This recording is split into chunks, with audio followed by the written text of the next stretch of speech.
I now call this... Yeah, I now call this meeting of the Amateur Detective Club to order. My name is Tristan Miller, the Saucy Sleuth. I'm Melissa Meli, the spy.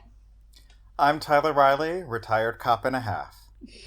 Today's show is brought to you by Audible. Audible is offering our listeners a 30-day trial membership. Just go to audibletrial.com/ADCpod and browse the unmatched selections of audio programs. Download a title free and start listening. It's that easy. Go to audibletrial.com/ADCpod. The series that we're covering now is based off of a series of novels, so go check out the number one ladies detective agency, which we've covered the first novel. So listen to that episode. And also we've covered the first 2 episodes of this TV series. You should go check out those, but if you don't have time, can we sum up to bring people up to speed? I had thought about that, and I think it is best that you go back and listen to our episodes if you don't have the time to watch the show yourself. Go ahead. Maramotsue has a detective agency. Her secretary is named Mamakutsi, and they are making no money. There, we're good. Pretty much. Yeah. That's the emotional states. Also, there's a mechanic who is in love with Maramotsue, and she does not return his feelings, which we can get into in this episode specifically. JLB Matakone. Yeah. And she has a fun friend who's a hairdresser across the street named BK. JB. Oh, BK. I knew it was 2 letters. BK. JB Fletcher, BK. who is in this series also. It's weird. Angela Lansbury just appears. Yeah. No, she doesn't. It would be fun, but she doesn't. She and Maramotsue would be too similar in ways. I don't know. Yeah, she's like a weird blend of, like, I definitely think she's like more Poirot on the spectrum of detectives we've covered. Especially with how the ending of this episode played out. Oh, yeah, definitely. Oh, sure. And the shared hate of the dentist. Yeah. And their love of tea. Yes. Right. Their love of tea. But is the methodology similar? No. I don't know. No. I think personality maybe, but I think Poirot definitely is not. so much more uptight than Maramotsue. Oh, yeah. I think she's a nice middle ground between the two. Yeah. But Maramotsue has a confidence that is amazing. She makes a decision and she does it, and that's just how it's going to be, and it's amazing, and I admire it a lot. She's not afraid to call anybody out, and it's glorious. Yeah, absolutely. This episode is entitled Poison. And we... Stars Britney Spears. Doesn't she have that song Poison? I think you're thinking Toxic. No, I know Toxic, but there's another... Is there? Ain't there another track? If there is, I haven't heard it. But then again, I'm not a Britney Spears fan. Hot take, I know. Everyone is shocked. She burnt down her exercise room recently. Yeah. And no, there's nothing. What is the Poison song I'm thinking of? I know there's a band named Poison. Yes. There's also the Belle Biv DeVoe song, Poison. Never trust a big butt in a smile, because that girl is poison. That is what I'm thinking of, and that is the only thing that comes up when you Google Poison song. And I'm stalling for time.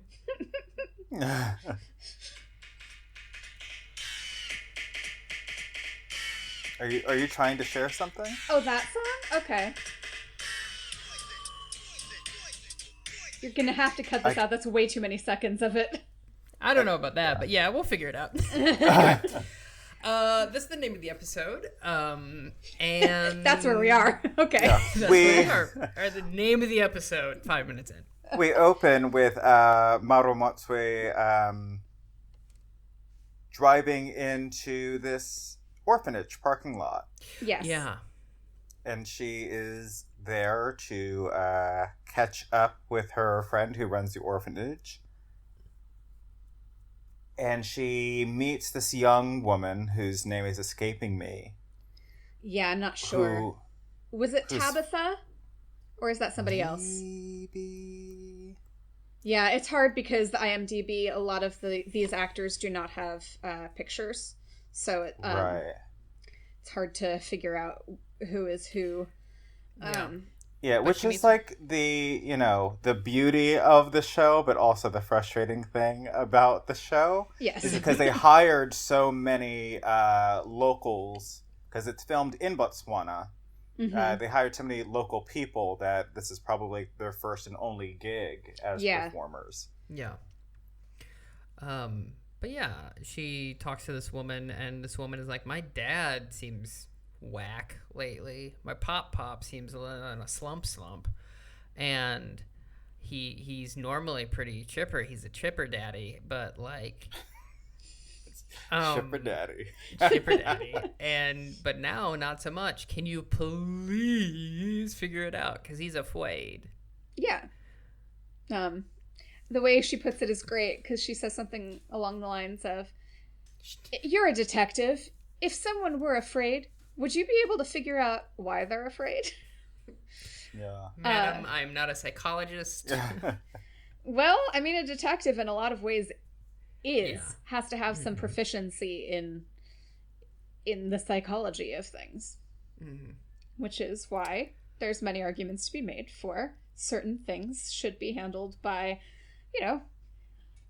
social workers or people that are at least trained in psychology and, aren't carrying guns.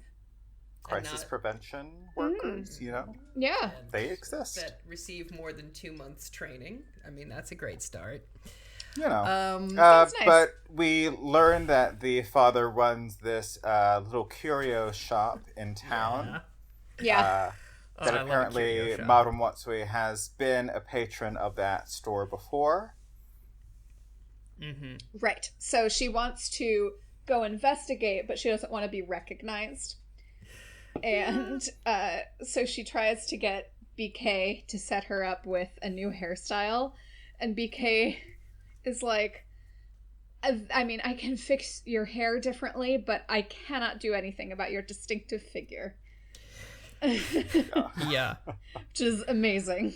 I do love that, like, I don't know. It's really cool.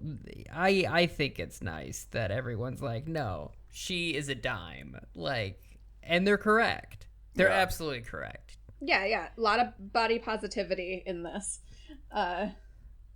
But I'm trying to figure out if she meets JLB before this. She's driving home from the orphanage. This is what it is. She's driving home from the orphanage, and she gets all rattled. Remember that later. Hold on to that for a second. You're gonna laugh. And she stops her truck, and at first I was worried that she hit an animal, and she's looking under the wheels of the car, and you don't see anything really, but she then sees another motorist passing by and yells and is like hailing him and says, "Snake!" Snake.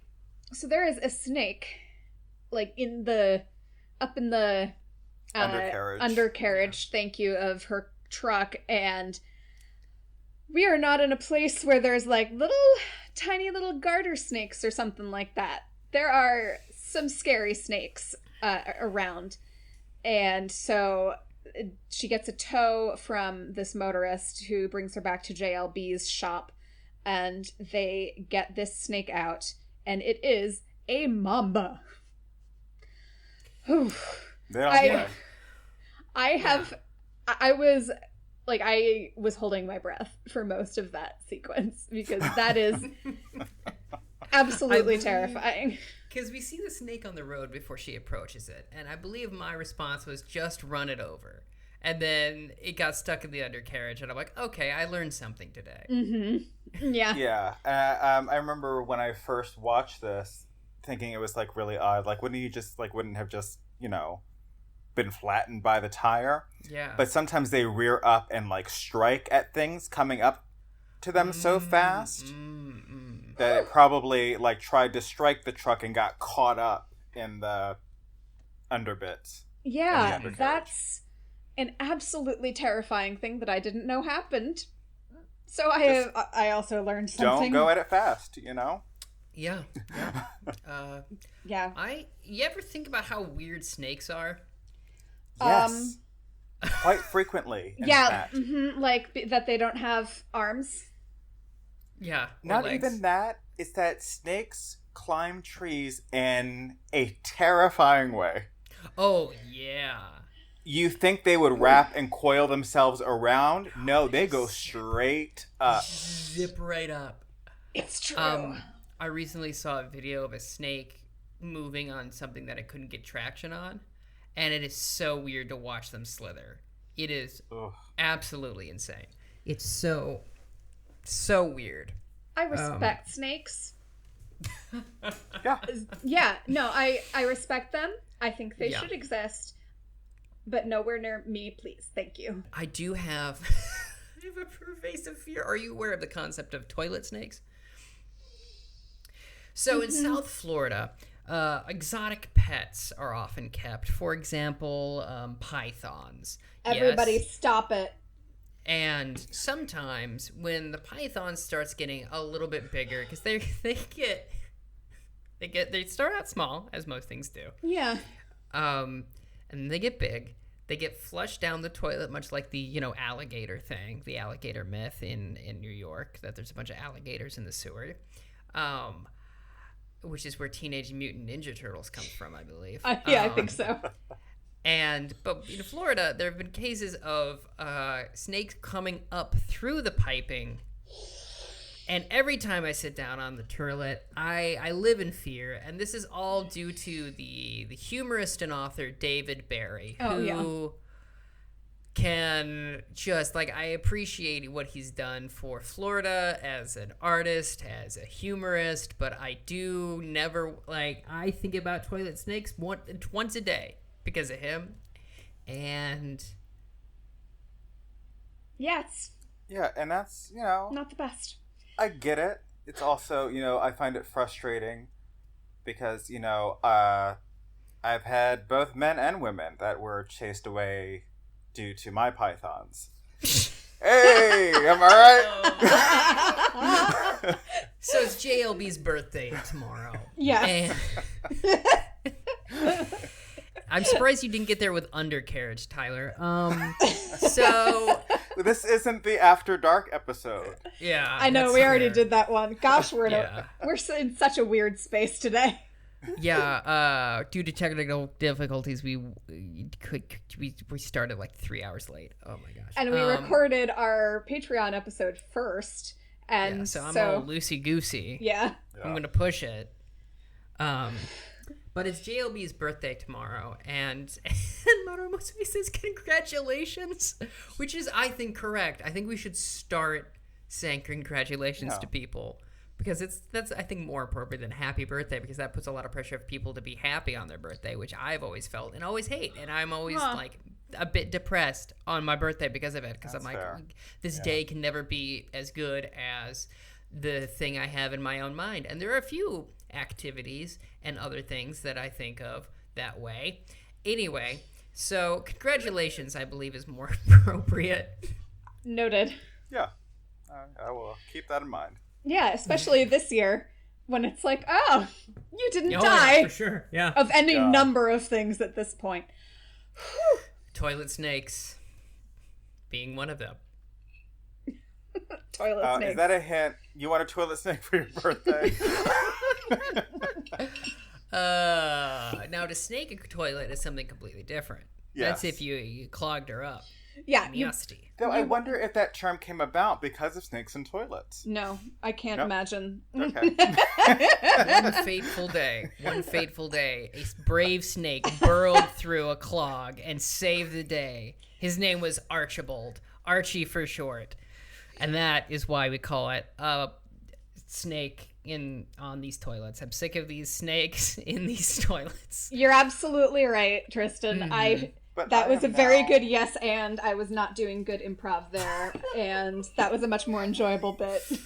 Okay, thank you. So it's his that birthday. could be our first collaborative children's book. Oh, Archie the toilet snake. Yeah, that's what every kindergarten needs. Archie is the snake that unclogs the toilet bravely for you. Yeah. Hey, Floridians have children that, need books. They shouldn't, but they do. I think people should have,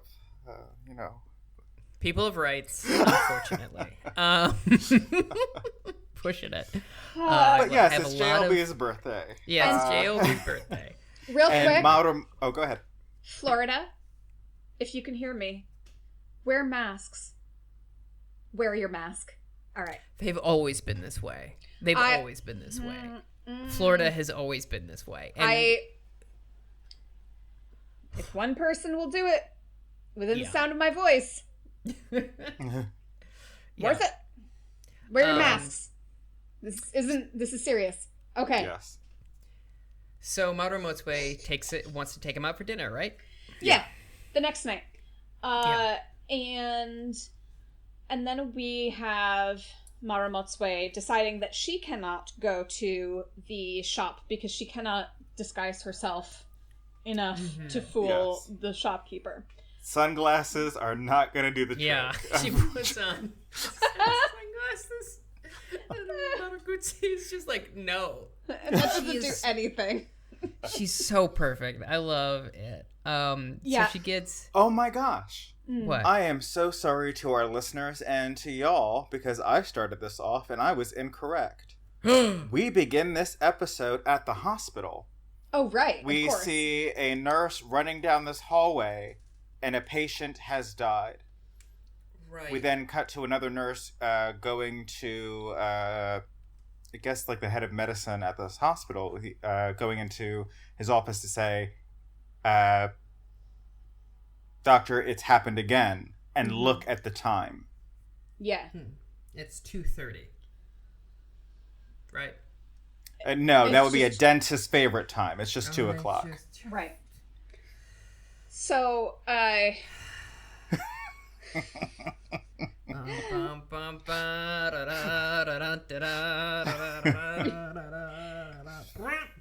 So yes, that Tyler is right. That is the cold open that happens before we get the wonderful animated credits. Yeah, and I say that to say because we have the doctor that has seemingly been accused of these patient deaths is waiting for Maru Motsue at her office on her way back from JLB's garage. And he is a very nervous man in a sweater vest, and I instantly love him. Yeah. Can we talk for a moment? Because because Mamakutsi is here in the room writing everything down as he's explaining what's happening. And the performance from Anika Noni Rose. Yes. I love this woman so much, and I cannot believe that this character exists. It's like, I'm like, oh, cool. You wrote this just for me. Fantastic. What a gift you've given me. I love it so much. Her performance is so funny. She as a character is so good. Yeah, she's so fastidious, and it's just pitch perfect, really. The whole show is very funny, and I'd forgotten how amusing the whole thing was. Very broad comedy, like her putting on sunglasses and like, huh? Like, what is that? That's like a bit from a play I wrote in high school. What? Yeah, no, it's great, and I actually feel like I I noticed it more in this episode. Like, I think that it, they're settling in a little bit and they're making more jokes. So there's funny bits in the first 2 episodes too, but I think this one is a little bit more comfortable with it. Yeah. They visit with the doctor and he's like, I'm a foreigner. No one trusts me. Everyone's assuming it's me. Can you please help me? Yeah. And so she takes on that case also. Right. There's always 3 cases in these episodes, and they always tie together really well, but it does make it kind of difficult to recount everything and make sure you get all the right details. But next, we see BK, who has been convinced by Maru Motsue to go to the shop instead of her. And the shop is empty, and he goes to try to start sneaking around. And then the shopkeeper comes in, and he screams so loudly. Once again, broad comedy. Yeah. So funny. It's too good. And he also is like wandering around the shop, and he goes, he picks up an object and names where it's from, and he's like, what it is. And the guy goes, yeah, there's only one village around that makes those. And he goes, good. And he sets it down. It's so funny. Yeah. It's too good. Because he's super distracted also, because he's looking for some, so he's like he's half-heartedly trying to put on this cover story while he's sneaking around, and it's just doing a real bad job of being undercover. He's also doing Maru Motsue the solid of buying JLB's gift while he's here. Right. 2 birds, 1 glass house. But so he's able like to kind of finagle his way into the storeroom while the shopkeeper is distracted on the phone and does some digging around, but is very quickly found out by the shopkeeper. And he's like very flustered and like, oh, I just thought it was another way out, so sorry.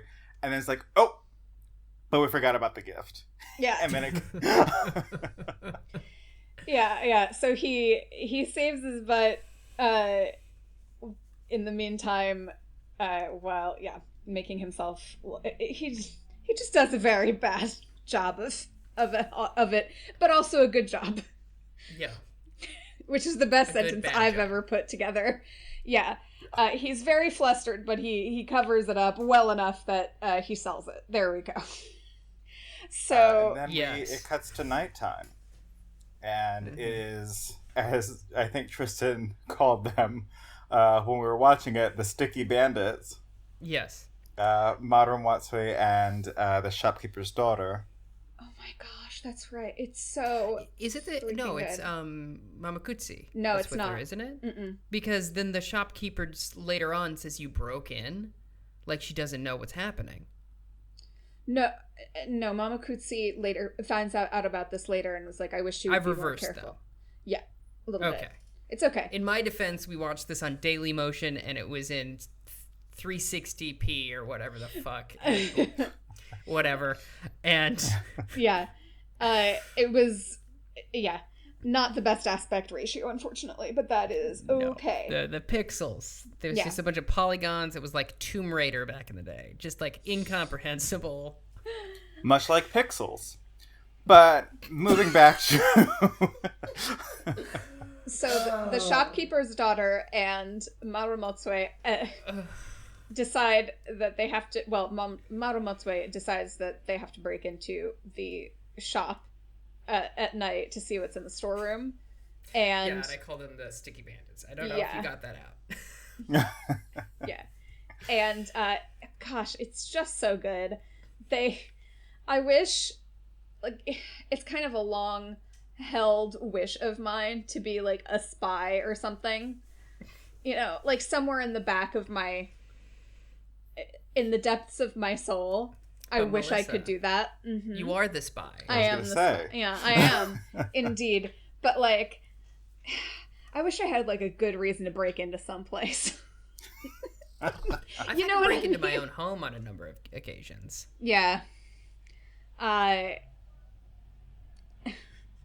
tell you a story later. Ooh. No, it actually wasn't me. Listener. One Text of my Melissa at 555. 5, 5, 5, 5. Yeah, actually, my friend recently listened to the podcast and called me her most dangerous friend. Yeah. My goodness. She said, it's because you know so much about, murder and Oh, hiding yeah. bodies. I see. Yeah. And That you're makes so, sense. and no one would ever expect it coming from you. And it was the best compliment anyone's ever given me. So Solid. yeah. So they break into this shop and it's amazing. And they go into the storeroom and they find elephant tusks in a crate. Yeah. Which sucks. Yeah. And it seems pretty clear that unfortunately this nice shopkeeper has gotten himself mixed up somehow in ivory. Smuggling. Smuggling, thank you. That's the word. So they set off the alarm. They think they have turned it off. And then they open the door. And then because I don't know if listeners you've ever set an alarm. I'm sorry to interrupt, Melissa. No. Go ahead.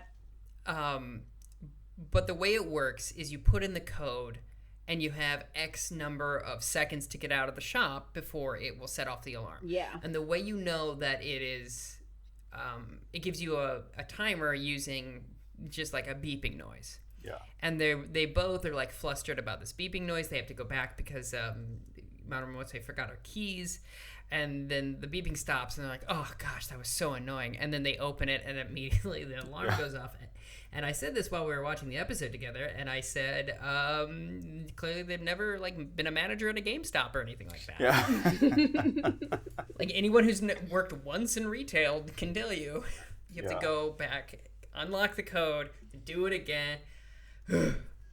It's very loud and alarming. Oh. So they run out of the shop. They have escaped detection. They make it out. But this is some pretty valuable information. Obviously if he's gotten himself mixed up in an illegal ivory smuggling ring, then that's pretty stressful. Yeah. Yeah, it would be stressful. I would be anxious about being part of an illicit. You know how it is. Yeah. So she's like, you get those tension headaches smuggling that ivory. So then we have our third case come in. And there is a very rich man who comes in, he clearly has money. He comes in and explains that his father is married to his mother, who then also married another woman later. Yeah. Kept both of them as wives. It's a sister-wife kind of situation in this. And they don't like each other, and there's just a whole lot of... Yeah, well, actually, it's the two mothers that are suspecting their daughter-in-law, and he is doing this because his younger brother can't afford to hire anyone to look into this. So he approached Modern Monster because the sister-in-law wanted a lady detective, is what he says. That's it. Also, wouldn't it be weirder if the two wives got along really well? Would that be weirder? I feel like... What do you think? I'm posing this as a discussion question, not... Sure. I mean, it could be. I mean, I suppose... there could be situations where everyone is just legitimately cool with it, and it is to each their own, truly. I guess, yeah. Some days I feel like I could deal with that situation as a brother-husband situation. I don't think I could do the two-spouse thing, but I could be one of two spouses. Oh yeah, no, I'm opposite. Because I'm just there are days where I just don't want to be bothered with your nonsense. Go hang out with the other one, because I don't care. Oh no, I absolutely need to be the center of attention. You've made that abundantly clear. No. All right. No, Melissa. I monopolize so much airtime. You don't need to explain. Everyone knows. And the burn returned. Return of the King. That's nothing. So. No, that's not bad. No, well, thank you. I still say it's nothing, but it's not a bad nothing. It's not a sweet nothing, but it's not a bad nothing.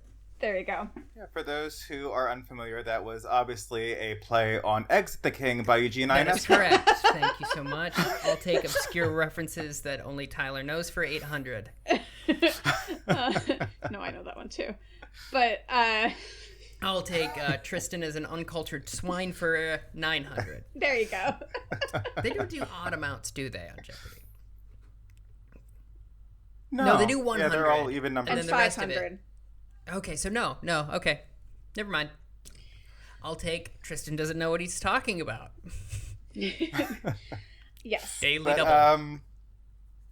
where are we now? No idea. No, she's just gotten hired to find out about the poison. Which, Yes, by Ray yeah, Magotti. and there's this great sequence where she's like asking for the price and she looks past Oh, yeah. to Mama Kutsi and she goes like puts up one finger and mouths 1,000. It's very funny. Yeah. And Oh, the it's very good. guy's eyes get so big because he's like, oh, jeepers.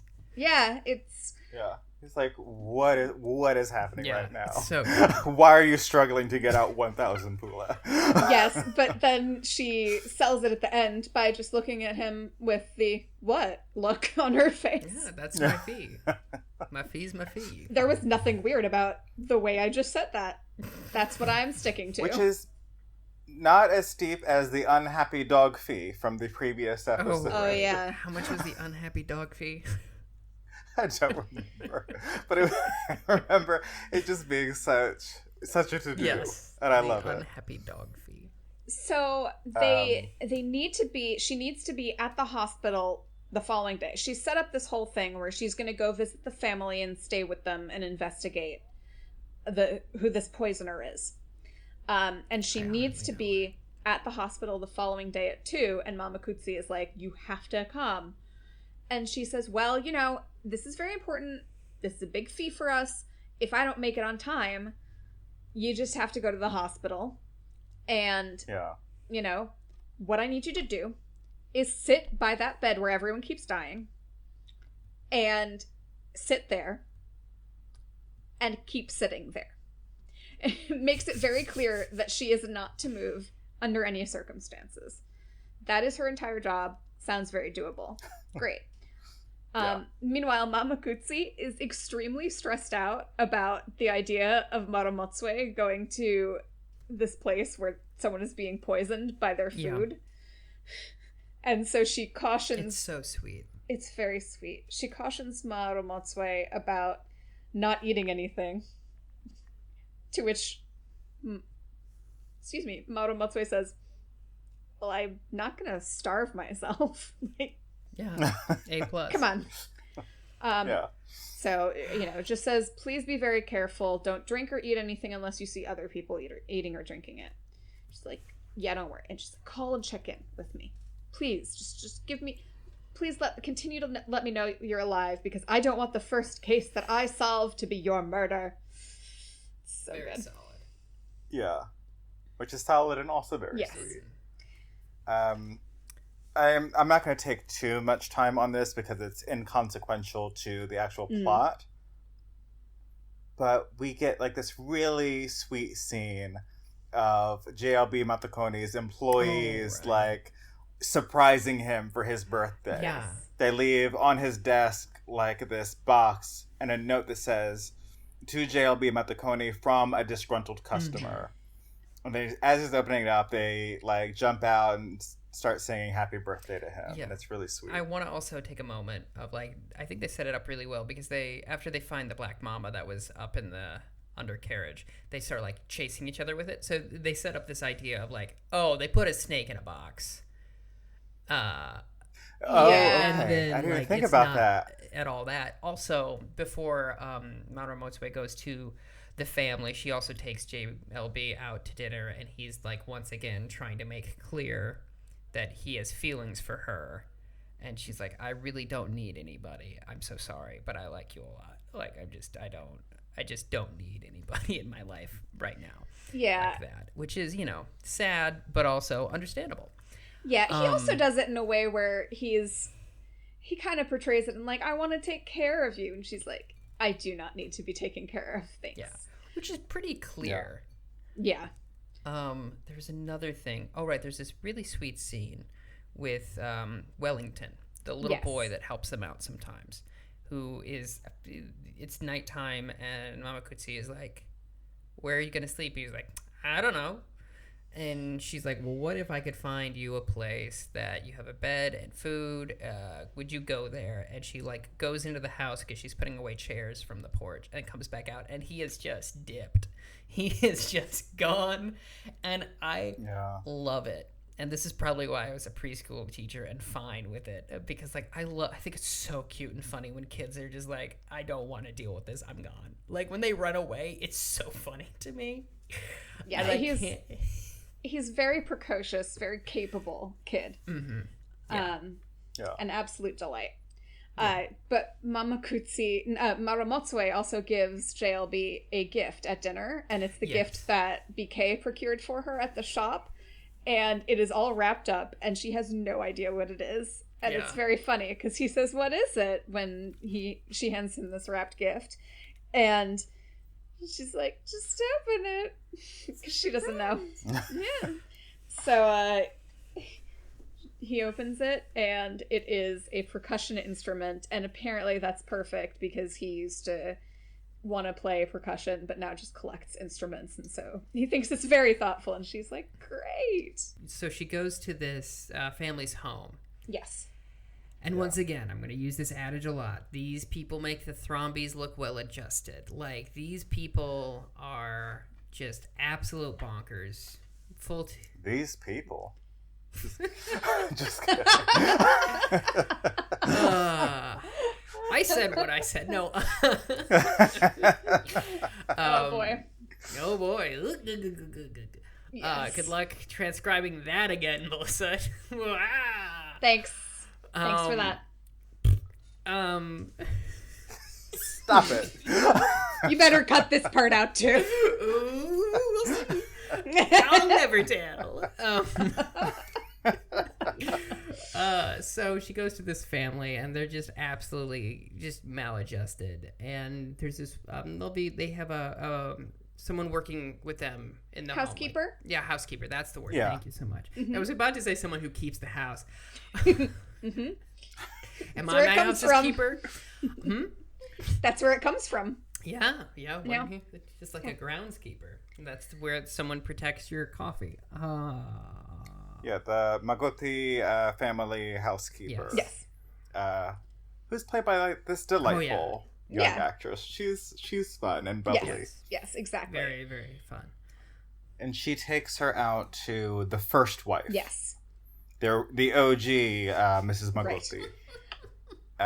Who and like who I think is like pretty fair in her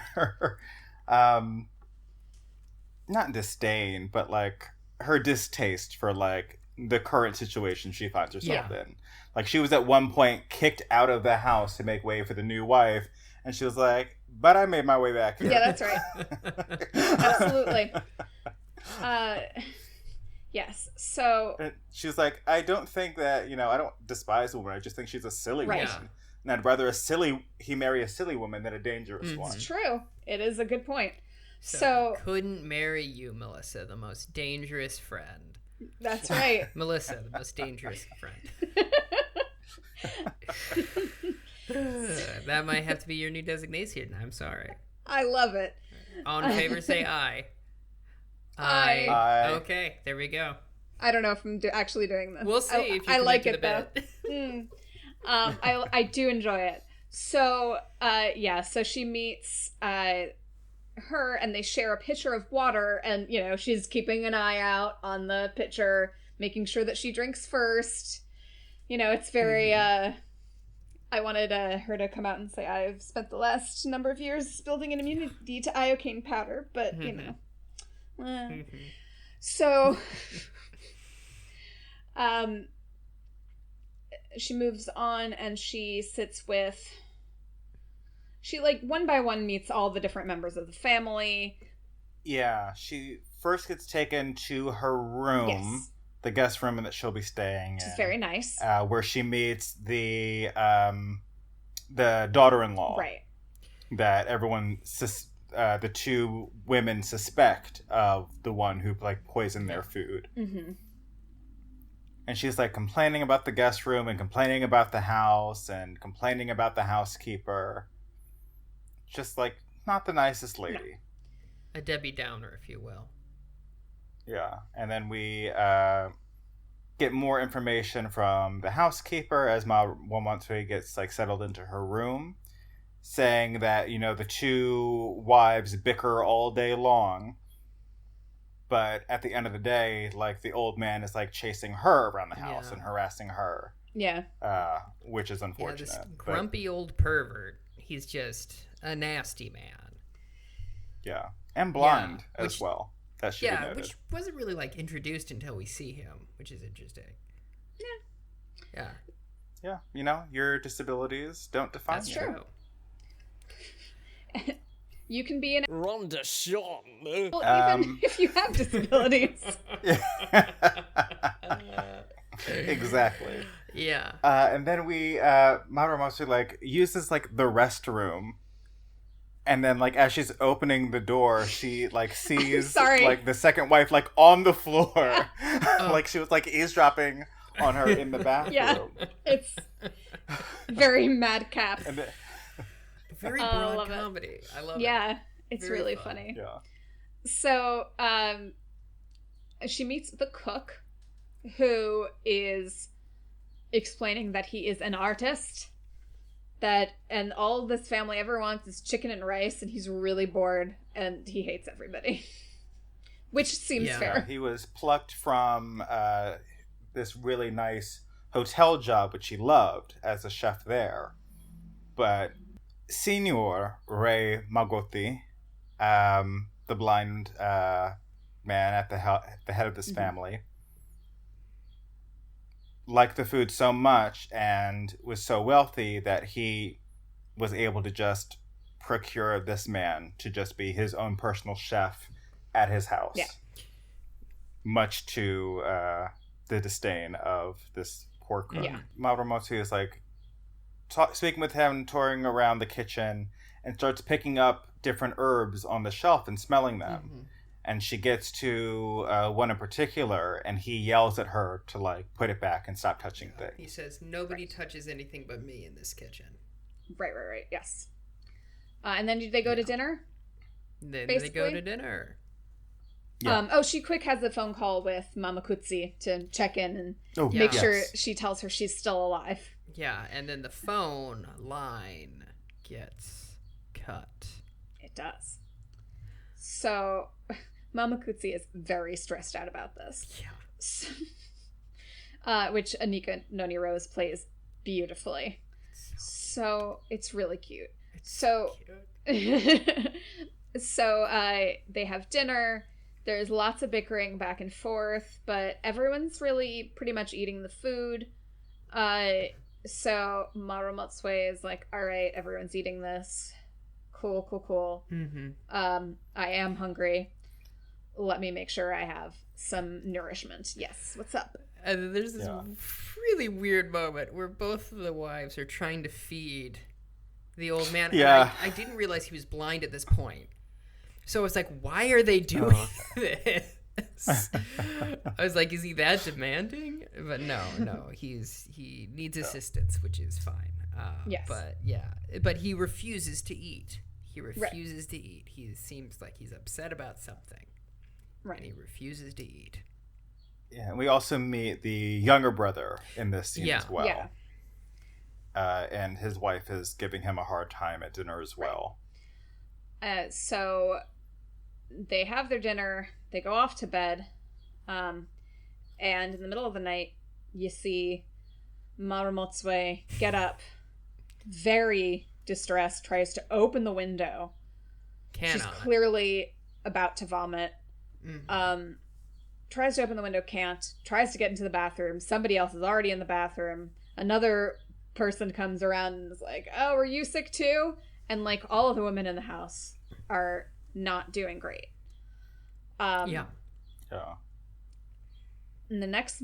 And then it cuts back to Mamakutsi back at the office, trying to, it's like very late at night, and is still like trying to get through to the Magoti household. Yeah.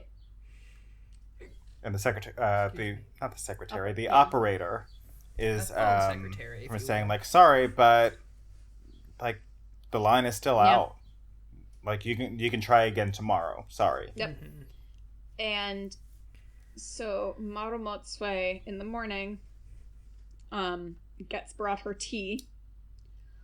But before that, that's sorry. Okay. Go ahead.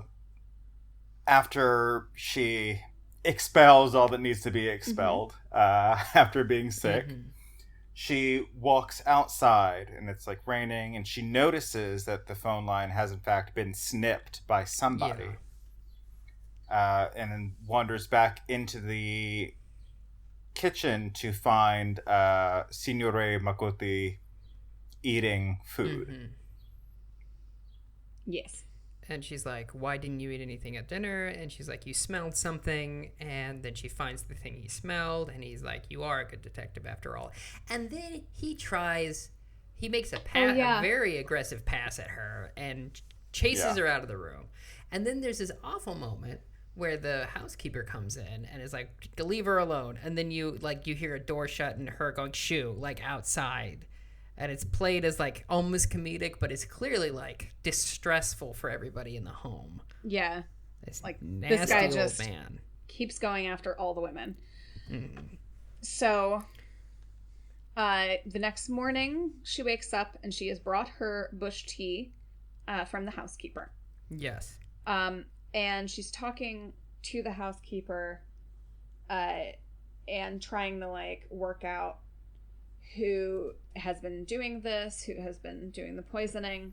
There is a cup of tea that has already been placed outside her door. Mm-hmm. She picks it up, goes to read her detective book, her instruction manual on detection work. And then the housekeeper comes in with a tray of tea. Oh, right. And they both look at each other very confused and know that something's amiss. And then, as you were saying, Melissa, they start, trying to figure out who has motive. Right. And she says, I think I have it figured out, but I'm not sure. And then they work out the combination to the safe because they figure out they go to a room to find a safe. Yeah. And they figure out, is it the younger brother's birthday? Mm-hmm. No, it's the older brother. The one who is successful. Yes. Yeah. And I'm like, do you know the combination? No. What's his birthday? They work it out, and sure enough, it opens the safe. And she finds a piece of paper, which is her little calling card, her little flyer. Yeah, it's fully like a chit track. It's like so big. It's so funny. I'm like, is it so people won't lose it? It's pink. It's bright. Yeah. Good branding, I guess. Yes. So then the next morning, or that morning, I guess I should say, that afternoon, she gathers everyone in the dining room for a parlor reveal, basically, which is amazing. Before that, she calls Mamakutsi and she says, you have to go to the hospital. I probably will not make it. And she's like, I don't want to do that. And she's like, you have to do that. And she goes, I'll do that. And then she goes and does it. Yes, and she's very relieved. When Mamakutsi answers the phone, she's like, she answers it in a split second. She is right next to it. The moment it rings, she is on it. She's fallen asleep at her desk, and BK has woken her up from across this. It's so sweet. Yeah. It's such a sweet moment.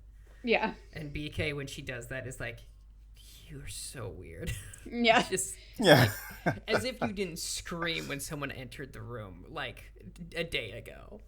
Oh yeah, the whole all the four main characters are just a little jumpy. They're jumpy and they're absolutely delightful.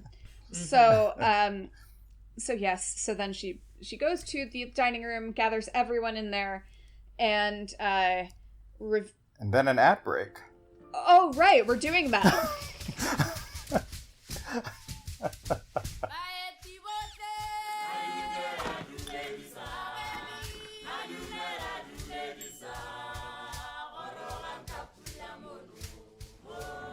Hey everybody.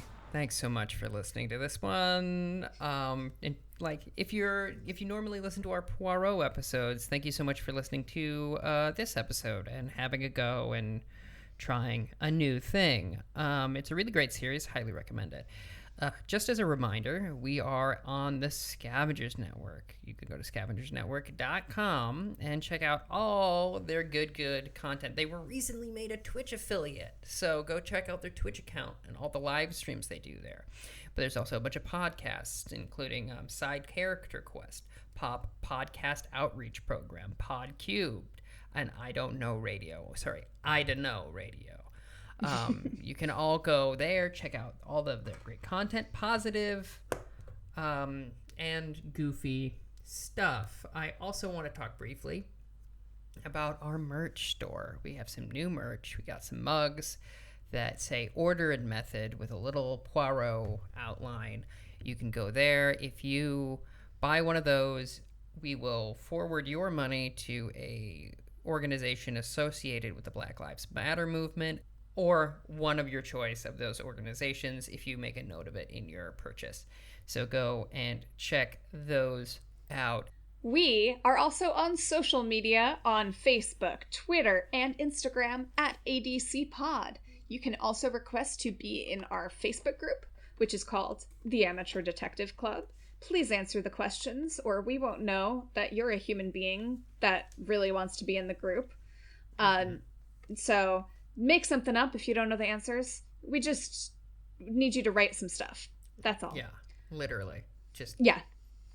You can write in, I am answering this question. Yeah. Well, that... I'm not letting you in, if that's okay.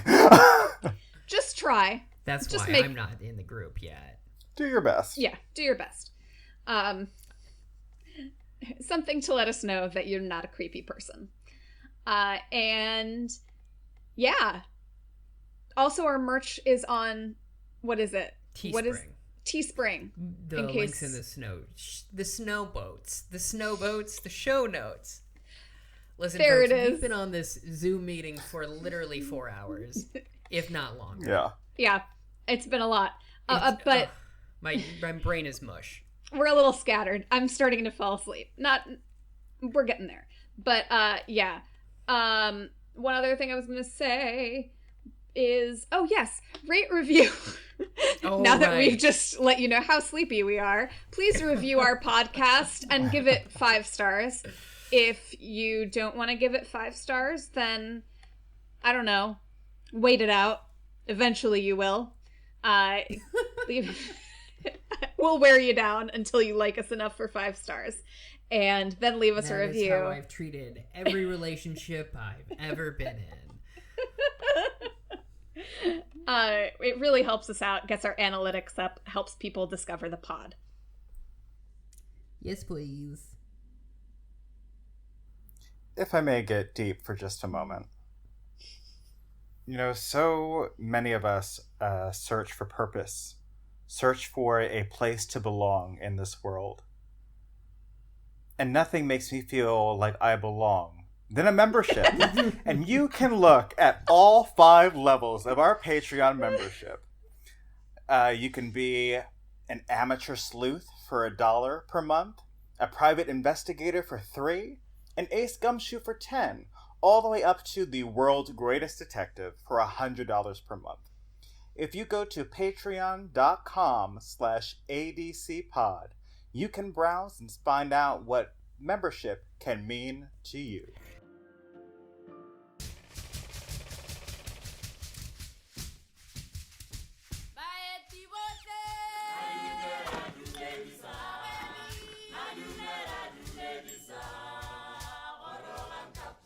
she reveals that the first poisoning, back a couple of weeks ago, or whenever it was, the one that that set this all in motion, it was indeed done by the cook.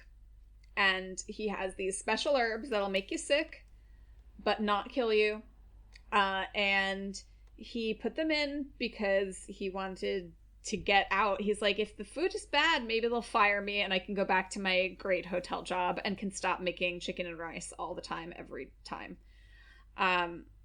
So that's solved. However, he was not the poisoner last night. Oh no. Indeed he was not. Because what happened was the younger son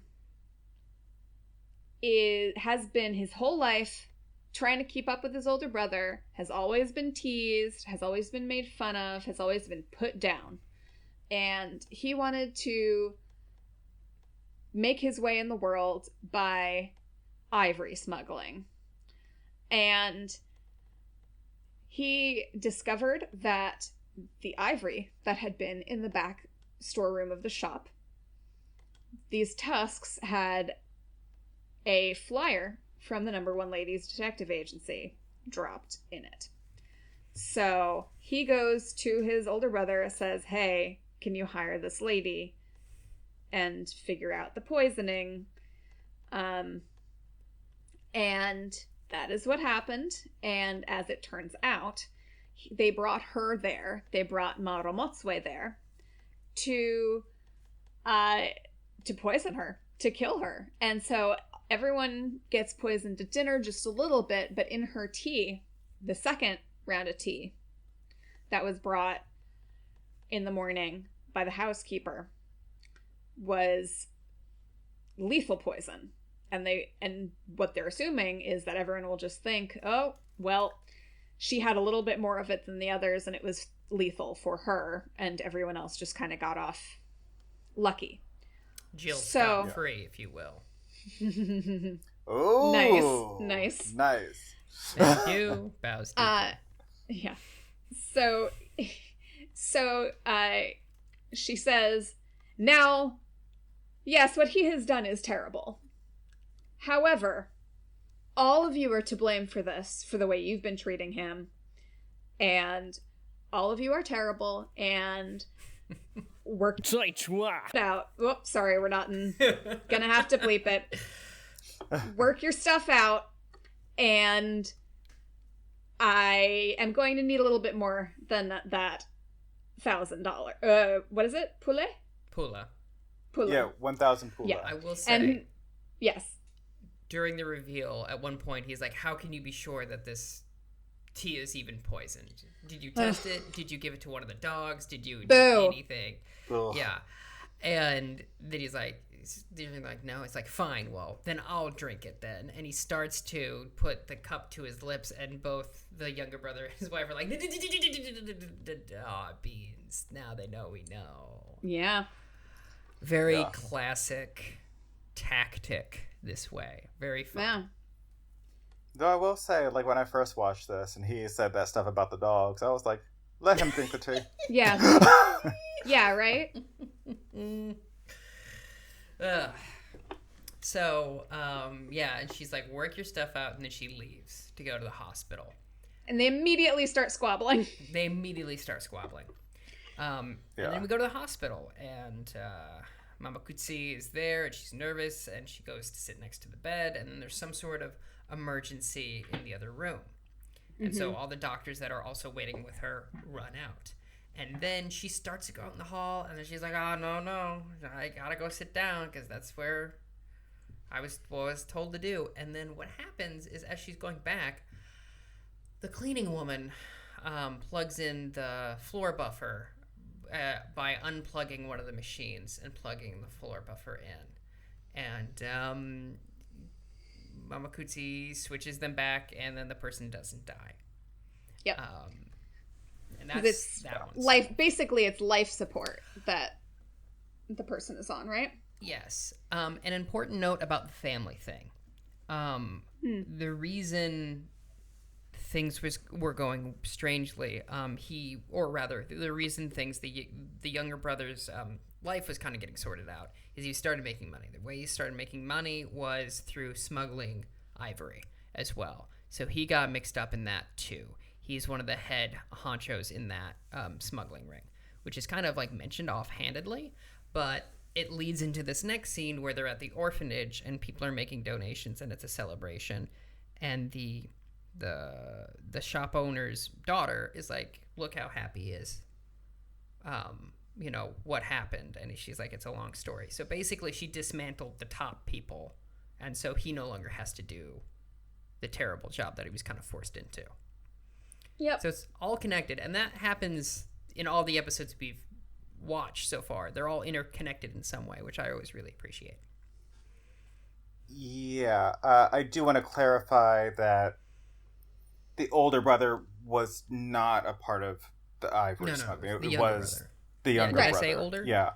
Oh. Yeah, because it's the older brother at the end that is celebrated for making this donation, but he has a slew of successful businesses on his own, and as you said before, like the pressure is put on the younger brother to make, more money as well, and that's how we got into that. And as I think Melissa stated earlier as well. Yeah. But yeah, and we also get going back to the hospital for just a moment. We find out that it was the cleaning lady that had mistakenly was responsible for the deaths of these 3 people. Maru Matsue has she arrives at some point to the hospital, like right after. And she's talking to Dr. Sebenke. I think that's his last name. Yes, I could think not so. Tell you. But the one who normally was in the pilot as well. Maru Matsue is inquiring as to what's going to become of the situation now, and what's going to happen to this woman. And Dr. Sebenke is pretty much just like, well, she's going to get fired, And it sucks because her husband just died and she has these young kids, but, you have to be held accountable. And Maru Matsue, and this is where we kind of get into, I feel like, Poirot-ish territory. Where she's like, well, where's the justice in that? Firing her isn't going to bring anybody back. It's not going to comfort these families of the victims to know that this dumb mistake cost their family members their lives. Yeah. And, if you need to make a full report of this, are you going to talk about how they aren't properly trained? She's not wrong. So, yeah. And of course, because they have figured out what happened, the original doctor who came to her worried about losing his job because he's a foreigner and he was going to be made a scapegoat, of course will also be able to keep his job. My apologies. I kept saying Dr. Sebenke. It's Dr. Gulebane, who's the head of the hospital. Dr. Sebenke is the one who was being accused. Right, okay. So yeah. It is implied, I think, that they try to take a more equitable approach to the situation. So hopefully it has saved this woman her job. And reputation, especially when she's having such a hard time. And it's really lovely to see that, because it really makes a case for private detectives also. Yeah, absolutely. With some humanity and like looking at the whole situation and trying to actually resolve what's going to really help the situation rather than just punitive measures. Yeah. And then we get the scene at the orphanage. And the bishop is announcing good contributions to the orphanage, right? Yeah. It's very cute because Maru Matsue is talking to JLB and Mamakutsi shushes them. And the bishop is talking. I love it. As well she should. Yeah, she's not wrong. I do want to close out that the new fee that Maru Matsue gave the Maguti family was to donate to the orphanage 100,000 You kuba. love to see it. Amazing. And yeah, she makes a comment, or is it Mamakutsi? Somebody makes a comment at the end where the girl in the wheelchair from earlier. Oh yeah, Maru Matsui Maru says Matsui it. The girl in the wheelchair, and I think Wellington is playing with Yes, her. it's Wellington. He actually got to the orphanage, which is great. And they're playing and having a good time, helping each other out. And Maru Matsui says, to look at them, it's almost as if nothing bad is happening in the world. Yeah, which is very sweet, and I liked it a lot. I almost cried. Yeah. So, what did we think about it? This for me is a 4.5. It's one of my favorite episodes in the series. Yeah. And we do get there's some happenstance stuff that happens, but there is actual detective work at play as well, especially in regards to the actual poisoning plot line. I know the episode's called Poison, but the storyline involving the poisoning was, I thought, very well done. And the kind of, even this time watching it, it was kind of I didn't quite remember how it played out. And that scene with the cook, I thought was very strong. We were introduced and he's trying to get her away. And everyone was set up in a way that anyone could have done it because they're all terrible people. Yeah, this family is a mess. Yeah, and she makes the note the true poison is everybody's attitude towards each other, which I thought was fun. Yeah. Yeah. And I love the performances. I wish we got a little bit more JLB in this episode, but he wasn't needed as much. But yeah, I had a great time. I have a question. Is this based off of one of the chapters or the stories from the first book? Because everything felt really familiar to me. Not the poisoning doesn't happen in the first book. Does the snake thing do? That maybe. That felt really familiar, and what else? The hospital thing, but I might have been conflating that with the two doctors. Thing. Yeah, I think the hospital thing happens in the second or third book, if I'm not mistaken. Yeah, this all seemed new to me. Okay. But yeah, I really liked it. I think I'll give it a 4.5 as well, just because I don't know how good the series gets. I have no idea. So I can only, grade on the scale now. That 5 out of 5 might have to be reserved for the very last episode because I run out of steam. But no, I think the mystery was strong. I think all the performances were great. The music was really great in this one. The way it was shot, even though it was in 180p, I could see that they put effort into the cinematography. And yeah, it was a really solid episode of any series, and it was really funny. It's a really good show. That's kind of it's not my issue, but the thing I'm going to run into with the show is I really like the show as a concept, and well, I think the whole thing's good so far. I have no idea how bad the series gets either, so we'll see. Maybe I'll reserve that 1.5 slot for the future episode. But yeah, really great episode. Highly recommend you watch this entire series. Absolutely. I'm going to give it a 4.5 as well. One of the rare occasions where we all give it exactly the same score. Yeah. You love to see it, folks. Yeah, it's a good time. And basically just reserving that extra 0.5 for something amazing, like the little kid in The Incredibles says. Yeah. But sure. But yeah, it's really fantastic, this entire show. This episode was, I think, my favorite so far. And I don't remember what I've given the other episodes. But probably pretty high marks because they're great. But yeah, this one is my favorite thus far.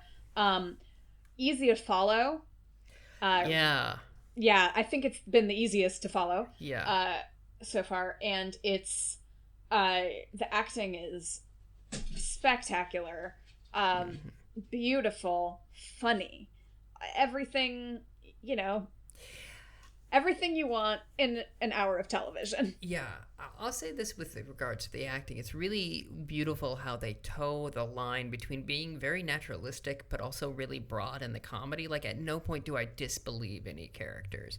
But also, like, they're doing, like, goofy bits. Like, I wouldn't be surprised if someone, like, fell down in this show, if that makes sense, as a joke. But, like, it would be believable. Yeah.